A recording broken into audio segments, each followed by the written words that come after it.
my Kriya Cheshta and Jnana Cheshta should be on the same target. Okay, number one.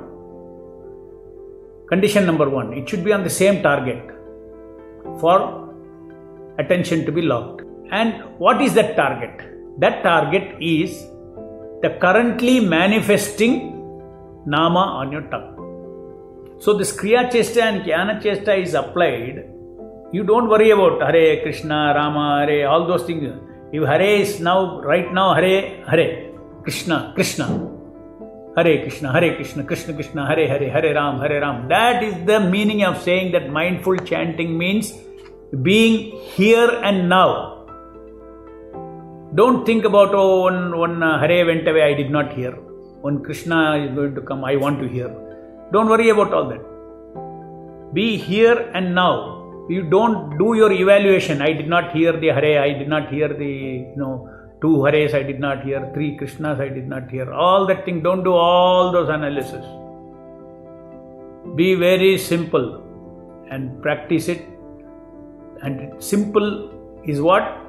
Whatever name is currently manifesting. Two names don't manifest at a time, no? Either it's Hare or Krishna, Krishna, Krishna, Hare, Hare, Hare Rama, Hare Rama, Rama, Rama, Hare, Hare. One at a time.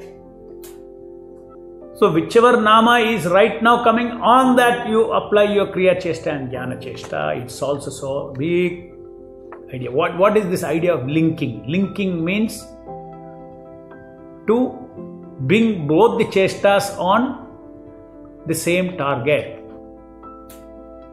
Same target. And that is the essence of golden code. Exactly the same sound you hear. Chant. While chanting you hear. When you chant, you should hear also. So this is the same thing that, is put in a different way. That chanting come hearing in a linked manner. Better, some people are comfortable with the idea that chanting come hearing means chanting and hearing that chant with that very chant. Which also means putting my Kriya Cheshta and Jnana Cheshta on the common target. And where is that target? Very clearly specified.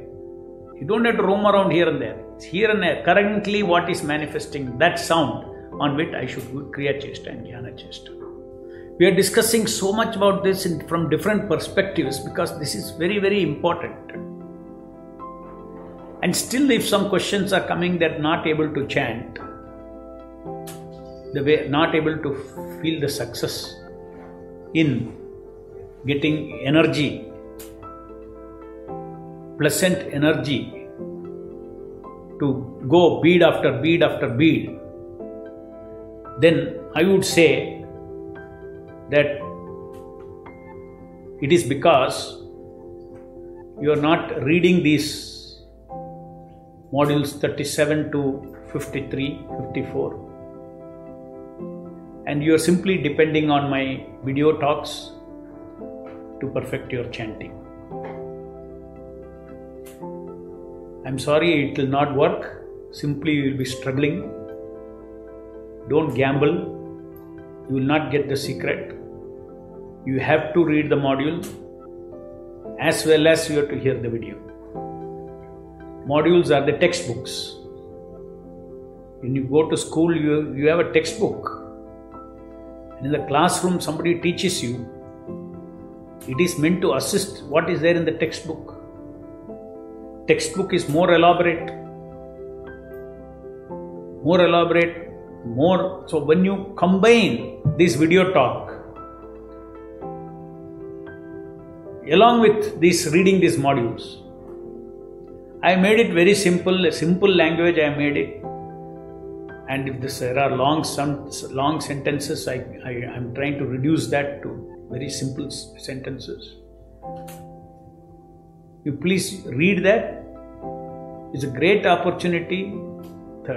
Module 37 to 53, you read that. Those who have already read it, please read again, 2-3 times you read it. Because then once you get the secret, very easy to consolidate this practice of the Kriya Chesta and Jnana Chesta on the same target sound, which is the currently manifesting Nama on the tongue. Currently manifesting means here and now, and that is why it is said that Japa, mindful Japa, means that which is being performed here and now. So every moment, suppose you are sitting 2 hours and chanting, 2 hours your mind has been here and now. That means whatever Hare is now I am chanting, your mind is there. Next Krishna is coming, mind. Imagine 2 hours doing mindful Japa, your mind, you are free from thinking. It's a very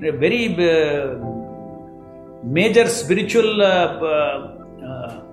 experience to be free from thinking. Thinking, our entire gunas act in the form of thinking, feeling and willing that keeps coming up from our subconscious mind into the conscious mind. As I told you, even psychologists have done enough experiments. They say 130 to 160 bits of thoughts keep surfacing every minute from subconscious mind into our conscious mind. And once those thoughts come, naturally you will think about it, you will take and dabble with it. Is it not? Where do you live? You are living in the present always. Always, whether you accept or not. You cannot be in the past, you cannot be in the future. You are always in the present. Some people who are mental, they think that I am in the past, I am in the future. They think only. But where the soul is really, it is present, in the present.